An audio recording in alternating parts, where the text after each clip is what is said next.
আপনি কখনো জীবনে সূর্যোদয় দেখেছেন? কত প্রশান্তিদায়ক, কত শক্তিদায়ক হয়। মনের মধ্যে যেন একটা নতুন প্রেরণা দান করে, একটা নতুন উৎসাহ। কিন্তু যদি আপনি উঠতে দেরি করেন, তাহলে আপনি এই সূর্যোদয় দেখতেই পাবেন না। ঠিক এরকমই হয় আমাদের জীবনেও। সুযোগ সূর্যোদয়ের মতো। যদি আপনি আপনার জীবনে দরকারের চেয়ে বেশি অপেক্ষা করেন এই সুযোগের সদ্ব্যবহার করতে, তাহলে এই সুযোগ আপনার অপেক্ষা কখনোই করবে না, তা চলে যাবে। সেই জন্য এদের সামলে রাখুন। সঠিক সময়ে আসলে এই সুযোগের সদ্ব্যবহার করুন, নিজের কর্মকে সম্পূর্ণরূপে সার্থক করুন। এটাকে এক মুহূর্তের মতো দেখুন। যদি এরকম করেন, তাহলে জীবনও সূর্যোদয়ের মতোই হবে। এতে সন্তুষ্টি থাকবে, গৌরব থাকবে, আর থাকবে শান্তি। রাধা রাধা। আমরা জীবনে এমন অনেক মানুষকে চিনি যারা অত্যন্ত শক্তিশালী, নিজের পরীক্ষা দিতে কখনো পিছপা হন না, খুব কঠোর হন, আত্মপ্রত্যয়ী হন, কিন্তু তাও তারা সাফল্য পান না। কেন? কি কারণ হতে পারে এর? লৌহ মানবের মতো ব্যক্তিত্বের অধিকারী হওয়া সত্ত্বেও তারা সফলতা কেন লাভ করেন না? এবার এটার উত্তর তাদের ব্যক্তিত্বের মধ্যেই লুকিয়ে রয়েছে। লৌহ মানব, লোহা। আপনি কখনো লোহাকে দেখে থাকবেন, অত্যন্ত শক্তিশালী, অত্যন্ত কঠিন, কিন্তু শুধু তখনই যখন সেটা শান্ত থাকে, শীতল থাকে। তাকে উত্তপ্ত করুন, তা আর কঠিন থাকবে না। তার উপরে এক আঘাত করুন আর তার আকৃতি বদলে যাবে। বুঝলেন? যদি আপনিও জীবনে নিজের শক্তি দিয়ে, নিজের নিরন্তর প্রচেষ্টা দিয়ে বড় কিছু করতে চান, তাহলে সর্বপ্রথম একে শান্ত করে রাখুন, একে শীতল করে রাখুন। জীবনে যা পেয়েছেন তাতেই সন্তুষ্টি পেতে শিখুন। এই ক্রোধের তাপে নিজেকে বদলাবেন না। চিনতে শিখুন সেই চিন্তাগুলো যা ক্রোধ বাড়িয়ে দেয়, আর সেগুলোকে শেষ করে দিন, নয়তো সেই রাগ আপনার পতন অবশ্যই ঘটাবে। রাধা রাধা। আমরা অনেকবার লোকের থেকে এই কথা শুনেছি, জীবনে যখনই ধন অর্জন করবে বাঁচিয়ে রাখবে। কি হয়, কঠিন পরিস্থিতিতে আপনার খারাপ সময় তা আপনার কাজে আসে। কিন্তু এই কথা কি 100% সত্যি? ভাবুন, এই সমস্ত ধন যে আপনি অর্জন করেছেন তা কি আপনাকে সুস্বাস্থ্য দিতে পারবে? এই সমস্ত ধন কি আপনাকে সুখ এনে দিতে পারবে? পারবে না, তাই না? চলুন আমি আপনাকে একটা কথা বলি। পরমেশ্বর, ঈশ্বর, যদি এই ঈশ্বরের ওপর আপনি বিশ্বাস রাখেন, সর্বদাই ভালো কাজ করেন, সবার মধ্যে প্রেম ছড়িয়ে দেন, আর সবার জন্য শুধু ও শুধুমাত্র শুভ কামনা করেন, তাহলে আপনার সাথে কখনো কোনো খারাপ হতে পারে না। তাই সময় বদলান, সময় বদলানোর উপকরণ নয়। আর ভালোবেসে বলুন, রাধা রাধা। অনেকবার আমাদের দৃষ্টিভঙ্গি এমন হয়ে থাকে যে আমাদের আসল সত্যের থেকে অনেকটা দূরে নিয়ে যায়। আমরা যেরকম দেখি সেরকম সবসময় হয় না। এবারে দেখুন না, আমরা মানুষেরা, আমাদের ভালো লাগে, আমরা কোথাও গেলাম, আমাদের স্বাগত জানানো হলো, আমাদের প্রশংসা করা হলো, কেউ আমাদের দিকে হাসি মুখে তাকালো, আমাদের ভালোবাসলো, আমাদের ভালো লাগে। কিন্তু যদি কেউ ক্রুদ্ধ হয়, কটাক্ষ করে, ব্যঙ্গ করে, তাহলে আমরা তক্ষুনি তাকে নিজের শত্রু ভেবে ফেলি, তার উপরে ক্রুদ্ধ হয়ে যাই। একটা কথা মনে রাখবেন, এই হাসি সবার জন্যই হয়। আপনি তাদেরকেও হাসি উপহার দিতে পারেন যাদের আপনি চেনেন, তাদেরও দিতে পারেন যাদের আপনি চেনেন না। ছোটদের দিতে পারেন, বড়দের দিতে পারেন, সবার জন্যই হলো এই হাসি। কিন্তু ক্রোধ, ক্রোধ তাদের উপরেই আসে যাদের আমরা জীবনে কখনো হারাতে চাই না, যাদেরকে আমরা অসম্ভব ভালোবাসি, যাদের জন্য আমরা আশা করি যে তাদের জীবনের পরবর্তী সময় সব সময় সুখময় হোক, উজ্জ্বল হোক। সেই জন্য আপনার জীবনের সমস্ত সেই ব্যক্তি যারা আপনার উপরে ক্রুদ্ধ হন, কটাক্ষ করেন, জরুরি নয় তিনি আপনার শত্রুই হবেন। হতে পারে সে হলো আপনার শুভাকাঙ্ক্ষী, যিনি আপনার শুধুমাত্র ভালোই চান, যিনি আপনার জন্য একটা সুন্দর ভবিষ্যৎ চান। সেই জন্য সব সময় মন দিয়ে অন্যের কথা বোঝার প্রয়াস করুন।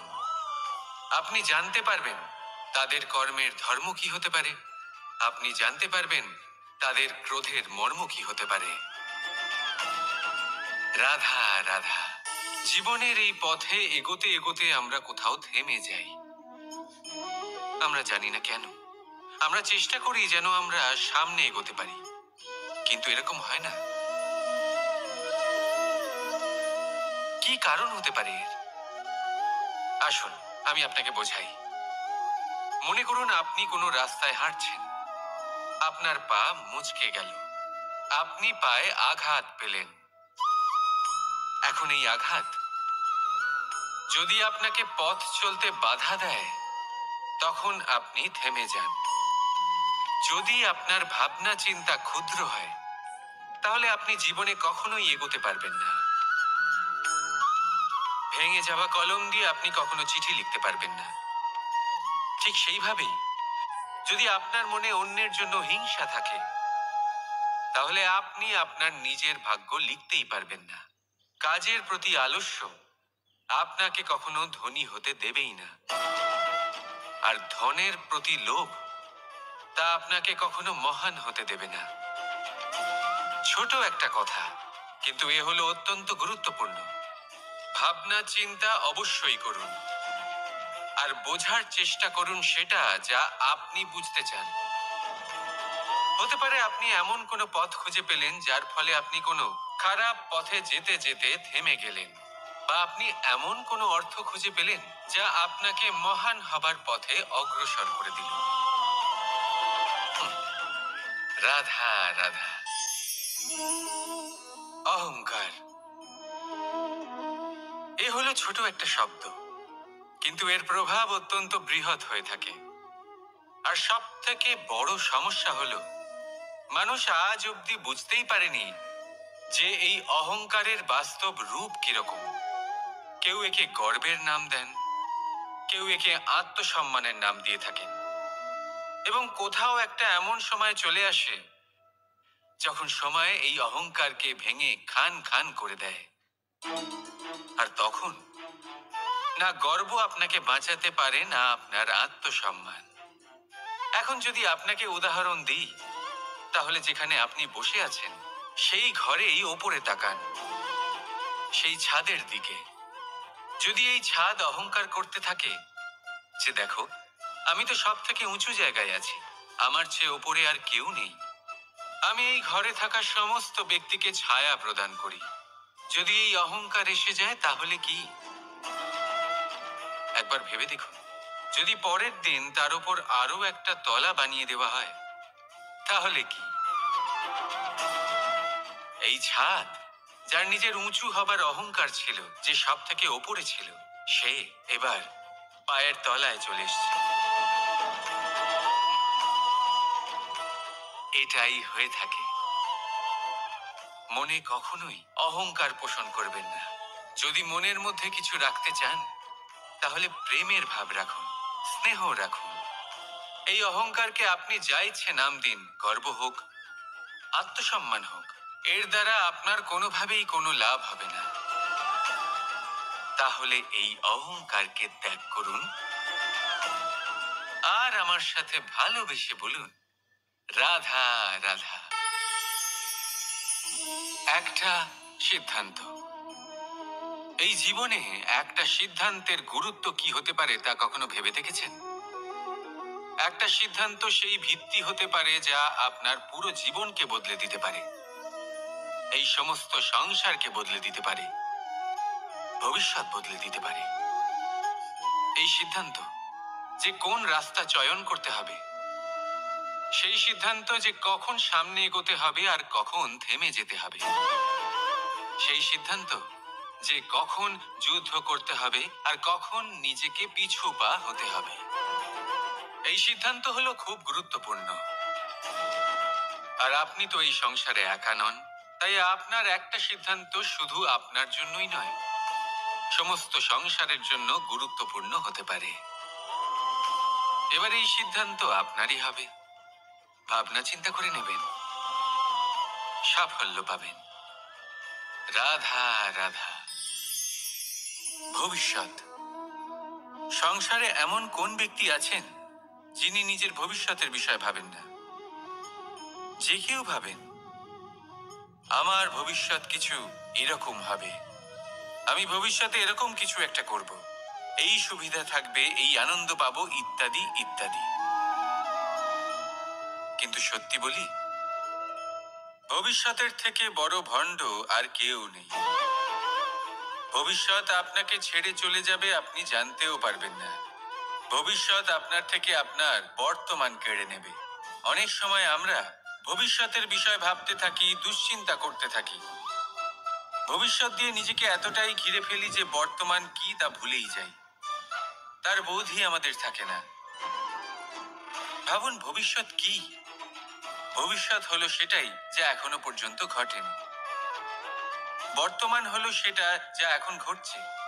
তাহলে যা এখনো ঘটেইনি তার বিষয়ে দুশ্চিন্তা করে নিজেকে ব্যতিব্যস্ত কেন করছেন?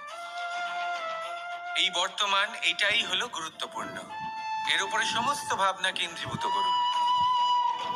মনে লক্ষ্য অবশ্যই রাখুন, কিন্তু পুরো মনোযোগ শুধু বর্তমানে থাকবে। এই বর্তমানকে যদি সামলে নিতে পারেন, তাহলে আপনার ভবিষ্যৎ এমনি উজ্জ্বল হয়ে উঠবে। তাহলে আসুন আমার সাথে ভালোবেসে বলুন, রাধা রাধা। সময়। কথায় আছে, আমাদের জীবনের প্রত্যেক মুহূর্ত স্বর্ণর মতো হয়।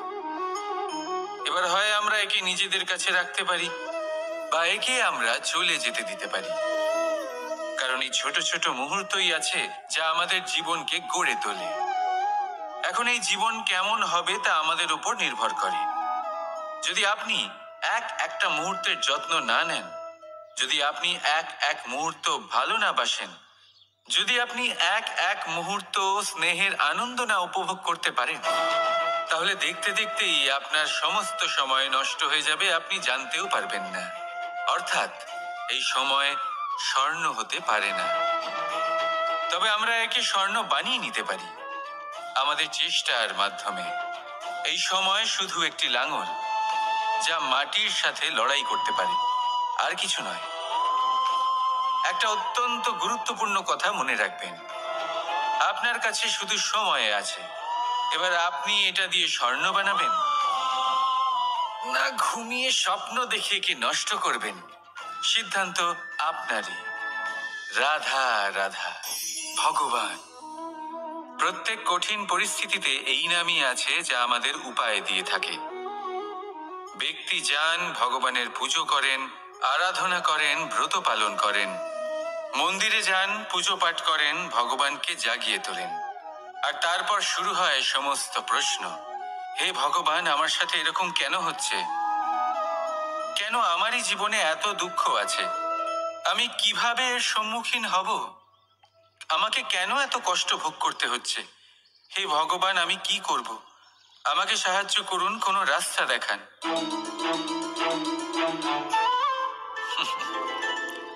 চলুন আমি আপনাকে একটা প্রশ্ন করি। মন্দিরে যাওয়ার চেষ্টা করার আগে আপনি কি জীবনে ততটা চেষ্টা করেছেন যতটা সেই সমস্যাকে দূর করার জন্য দরকার ছিল? দ্বিতীয় প্রশ্ন, ভগবানকে জাগানোর পূর্বে আপনি কি নিজেকে জাগিয়ে তুলেছেন? আপনি কি আলস্য ত্যাগ করেছেন? তৃতীয় প্রশ্ন, ভগবানকে জিজ্ঞাসা করার আগে আপনি কি নিজেকে জিজ্ঞাসা করেছেন যে আমি কেন এত অসফল হচ্ছি? যদি না করে থাকেন তাহলে সবার আগে এটা করুন। আপনি সমস্ত প্রশ্নের উত্তর পাবেন, সমস্ত বিপদের পরিত্রাণ পাবেন। অন্য কোথাও নয়, নিজের ভেতরে তাকিয়ে দেখুন। চেষ্টা করুন নিজেকে জাগিয়ে তোলার। আপনি সফল অবশ্যই হবেন, কারণ এই পরমাত্মা, ওই পরমেশ্বর, ওই পরব্রহ্ম আপনার মধ্যেই তো আছে। রাধা রাধা নাম। জন্মগ্রহণের পর মানুষের জন্য এই নাম অত্যন্ত গুরুত্বপূর্ণ হয়। মাতা, পিতা, পুরোহিত সকলেই সেই অক্ষর খুঁজতে শুরু করেন যা দিয়ে আপনার নাম শুরু হবে। কিন্তু নাম আর রাশি এক হয়ে গেলেই কি সব কিছু ঠিক হয়ে যায়?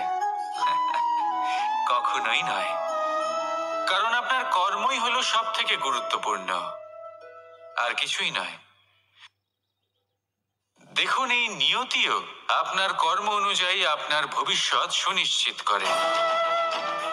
যদি আপনাকে উদাহরণ দিই তাহলে ভাবুন, একদিকে ছিলেন রাম আর অন্যদিকে রাবণ। দুজনেরই নাম শুরু হয় র দিয়ে, কিন্তু একজন পেলেন এক ভয়ানক পরিণতি আর অন্যজন সমগ্র সংসারের মনে চিরস্মরণীয় হলেন। তাহলে মনে রাখবেন, নাম নয়, কর্মই হলো শ্রেষ্ঠ। আর যদি তা শ্রেষ্ঠ হয় তাহলে আপনার নাম এমন স্থানে পৌঁছবে যা সংসারের কেউ মুছে ফেলতে পারবে না। তাহলে আসুন আমার সাথে ভালোবেসে বলুন, রাধা রাধা। অনেক সময় যখন আমরা কর্ম করি, সাফল্য লাভ করি, কঠিন পরীক্ষায় উত্তীর্ণ হই, বড় কাজ করি, আমাদের মনে হয় এই সংসার আমাদের একটু প্রশংসা করুক, ভালো লাগে। অনেকবার মনে হয় এটা হলো আমাদের কর্মের ফলই বটে, আমরা আনন্দ পাই। কিন্তু যখন আমরা এই প্রশংসা পাই না, তখন কি হয়? আমরা দুঃখী হয়ে যাই, ভেঙে পড়ি। মনে হয় যেন আমার জন্য কেউ চিন্তাই করে না। এমন মনে হয় যেন আমাদের আনন্দে অন্য কেউ আনন্দই পায় না। অনেক রকম ভাবনা আসে। কিন্তু আমি আপনাকে একটা প্রশ্ন করতে চাই, আপনি যে কাজই করেন না কেন, যে কর্মই করেন না কেন, তা কি শুধুমাত্র প্রশংসার জন্য করেন? যদি এরকম হয়ে থাকে তাহলে সেই ভাবনা এক্ষুনি ত্যাগ করুন, কারণ এই প্রকৃতি আমাদের অন্য শিক্ষা দেয়।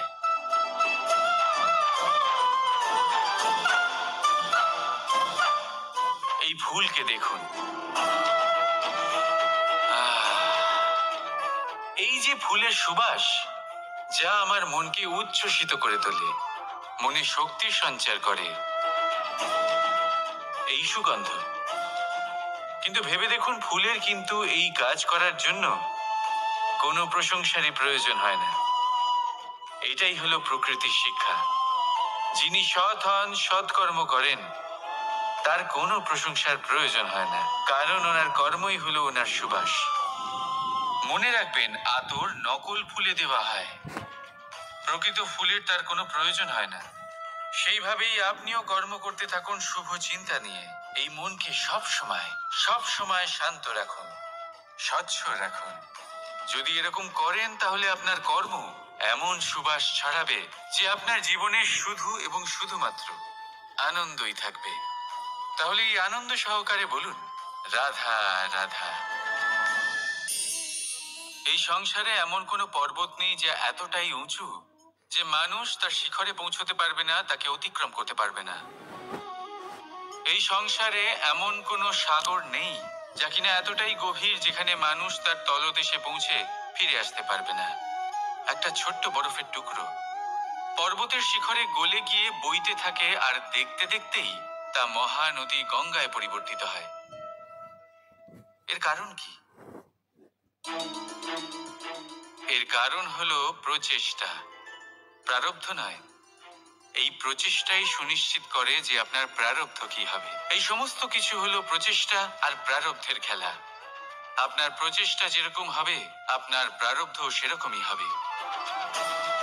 আর আপনার প্রচেষ্টা যদি উচ্চ মানের হয় তাহলে প্রারব্ধকে আপনার সামনে নত হতেই হবে। কি বলেন? তাহলে আসুন আমার সাথে ভালোবেসে বলুন, রাধা রাধা। অনেক সময় মানুষ অতীতকে দেখেন আর তখন অহংবোধে পরিপূর্ণ হয়ে ওঠেন। কখনো বর্তমানের দিকে তাকান, ভবিষ্যতের দিকে তাকান আর পরিতৃপ্তিতে ভরে ওঠেন। কেন বুঝতে পারেন না একটা সহজ কথা? এই যে সৃষ্টি, এই সৃষ্টি হলো একটা বড় চক্র যা বারংবার আপনার কাছে ফিরে আসবেই। কঠিন থেকে কঠিনতর পরীক্ষায় আপনাকে নিযুক্ত করবে, যাতে আপনাকে উত্তীর্ণ হতেই হবে। যা কাল ছিল তা আজ নেই, এটা সবাই জানেন। যা আজ আছে তা হয়তো কাল থাকবে না, এটাও আপনাকে মেনে নিতে হবে, তাও আবার হাসি মুখে। শান্ত থাকতে শিখুন আর কখনোই মনের মধ্যে অহংকার উৎপন্ন হতে দেবেন না। হতে শিখুন সেই হিমবাহের মতো। হয়তো এই জন্যই এত শীতল থাকে, কারণ ও জানে গতকালও জল রূপে ছিল, আজ বরফ রূপে হয়তো আছে, কিন্তু কাল পুনরায় সে জলেই পরিণত হবে। নিজেকে শান্ত রাখুন। হয়তো আজ আপনি সাফল্যের শিখরে আছেন, হয়তো বা নেই। আপনাকে প্রত্যেক দিন অবশ্যই দেখতে হবে। শুধু নিরন্তর প্রচেষ্টা করতে থাকুন, প্রত্যেক পরিস্থিতির জন্য তৈরি থাকুন আর একে একে ভারসাম্যে রাখতে শিখুন। আপনার কাল হোক, আজ হোক বা আগামীকাল, আপনার ভালো দিন হোক বা খারাপ দিন, সব পবিত্র হয়ে যাবে। তাহলে আসুন আর আমার সাথে ভালোবেসে বলুন, রাধা রাধা।